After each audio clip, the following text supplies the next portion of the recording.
अमृतम। तो उसमें क्या कह रहा है, আমার আজ্ঞায় গুরু হয়ে তার এই দেশ ভারত ভূমিতে হইল মনুষ্য জন্ম যার জন্ম सार्थक कर करे पर उपकार। मैं एक एक शब्द समझाता हूँ। भारत भूमि समझ रहे हैं ना जी। भारत भूमिते होइलो, होइलो का मतलब जिसका हुआ, क्या हुआ, जन्म। भारत भूमि में मनुष्य जन्म होइलो जार, जार का मतलब जिसका जन्म हुआ, जन्म सार्थक करो, जन्म को सार्थक करो। अपना जो जन्म हुआ भारत भूमि में हुआ कि नहीं, इधर भारत भूमि के लोग है ना सब। अभी आप लोगों को बारे में क्या चैतन्य चरितमृत में बताइए, सुनिए।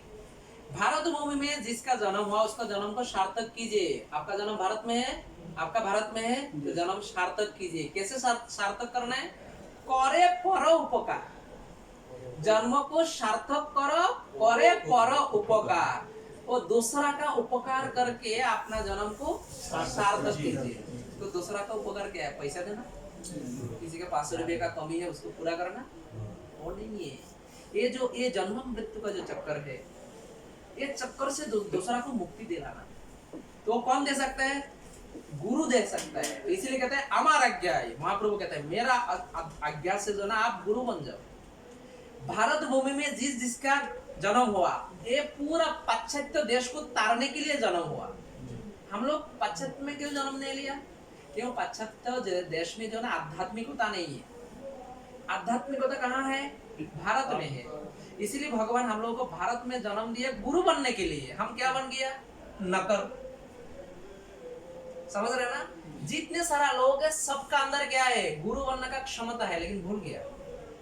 समझ रहे ना, जैसे एक कागज, उसका अंदर आग है, दिखाई देता है, आग है कि नहीं जी, उसमें आग है, थोड़ा सा आग लगा दो ना, थोड़ा सा लगाइए, धाव धाव करके जलेगा।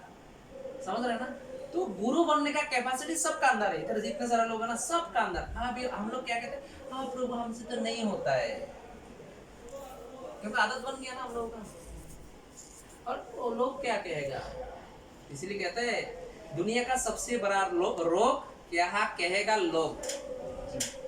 समझ रहे ना, ये दुनिया का सबसे बड़ा रोग है, लोग क्या कहेगा।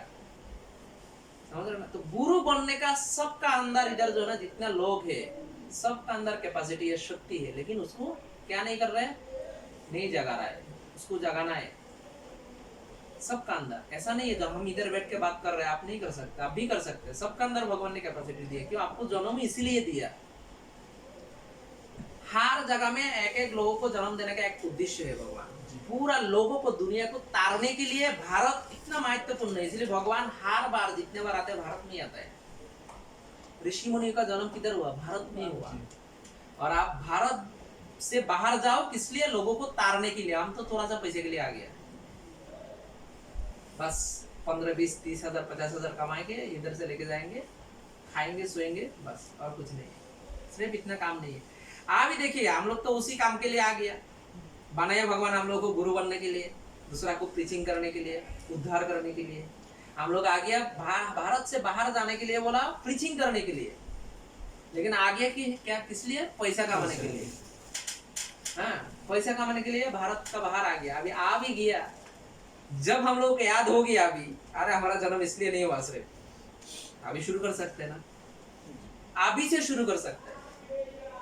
और भगवान सबसे ज्यादा खुशी किसके ऊपर होता है मालूम है, ये जो हमारा 10 प्रकार का अपराध है,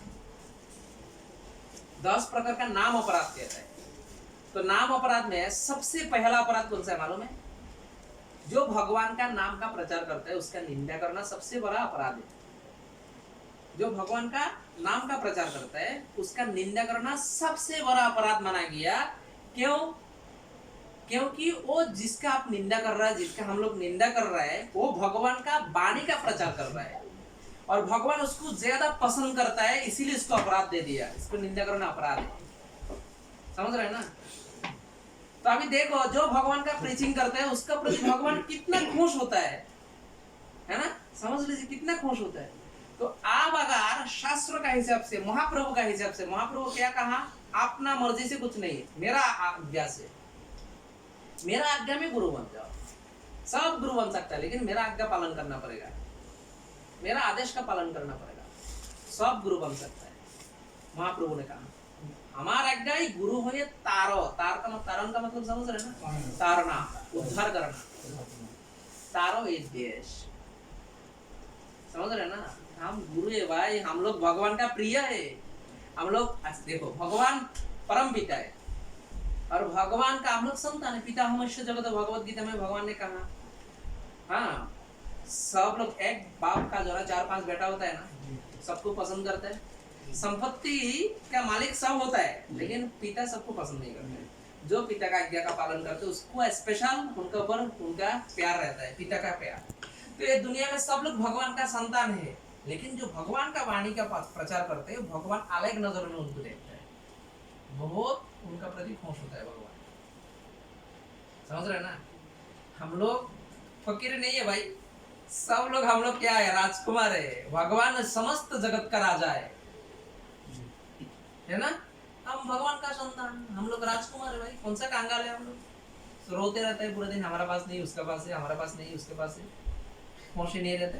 ये हम सबका अभी इंडिविजुअल सबका प्रॉब्लम्स है।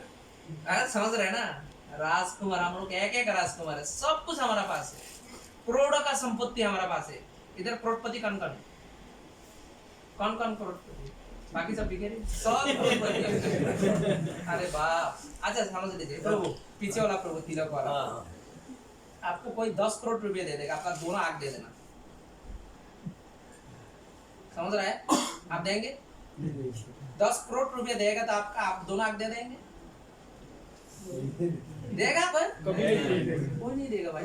इसका मतलब क्या है, 10 करोड़ का संपत्ति आपके पास है, समझ रहे ना। आपका किडनी, 2 किडनी दिया भगवान ने, है ना, 2 किडनी दिया, दोनों दे दो, किसी को करोड़ों रुपए मिल जाएगा, देगा नहीं देगा। तो समझो उसमें भी 10 करोड़ है, एग्जाम्पल दे रहा हूँ।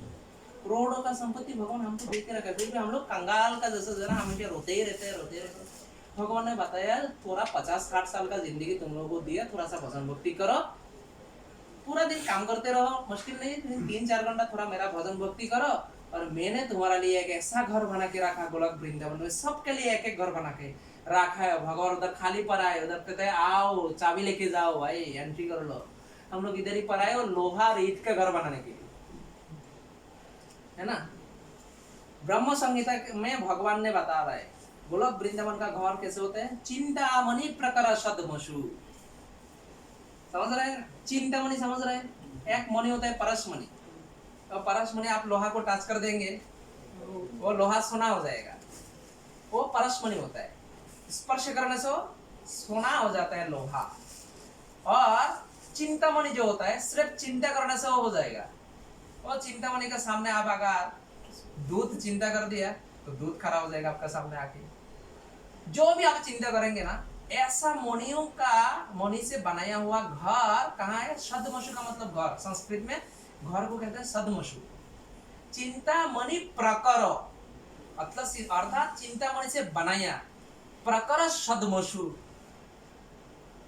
समझ रहे। चिंतामणि से बनाया हुआ सदमसु अर्थात घर, आप सबके लिए एक एक आत्मा के लिए एक एक घर भगवान वहां बना के रखा। और उसमें क्या नहीं है, उसमें धूल नहीं है, झाड़ू मारने का जरूरत नहीं है, उसमें एसी का जरूरत नहीं है, उसमें हीटर का जरूरत नहीं है। ऐसा घर, उसमें आपको ठंडी भी नहीं लगेगा और गर्मी भी नहीं लगेगा, झाड़ू भी नहीं मारने का जरूरत नहीं पड़ेगा, समझ रहे ना। उसमें खटमल नहीं है, कॉकरोच नहीं है, मक्खी मच्छर नहीं है, इतना खूबसूरत है। और घर का आजू बाजू में क्या है मालूम है, कल्प वृक्ष। अभी शास्त्रों में बता रहे, चिंतामणि प्रकर सदमसु कल्प वृक्ष, समझ में आ रहा है ना। चिंतामणि प्रकर सदमसु कल्प वृक्ष, घर का आजू बाजू में क्या है, पूरा कल्प वृक्ष। कल्प वृक्ष का मतलब क्या होता है, जो कल्पना करेंगे वो। पारिजात पुष्प का नाम सुना, ये पारिजात जो है कल्प वृक्ष का संतान। हाँ, कल्पतरु, वो कल्पतरु वृक्ष जो होता है ना, कल्प वृक्ष, उसका संतान है पारिजात। ऐसा घर भगवान हम लोग को वहां बना के रखा। ये कभी मिलेगा आपको चाबी, अगर आपका जिंदगी में कुछ समय आपने भगवान को दिया, समझ रहे ना। और कितने घंटा भगवान ने मांगा, ज्यादा नहीं, भगवान ने बोला बस 3-4 घंटा पूरा दिन में जो है ना 16 माला का जप करो, 4 नियम का पालन करो। 4 नियम मालूम है ना? मांसाहार नहीं करना, समझ रहे? और क्या नहीं करना? नशा नहीं करने का, अवैध संग नहीं करने का, और जुआ नहीं खेलने का। ये 4 चीज जो है ना सिर्फ छोड़ दो और मेरा सामने बैठ के थोड़ा सा जॉब कर लो। जॉब करने के लिए कितना 16 माला करने वाला कोई है? कौन?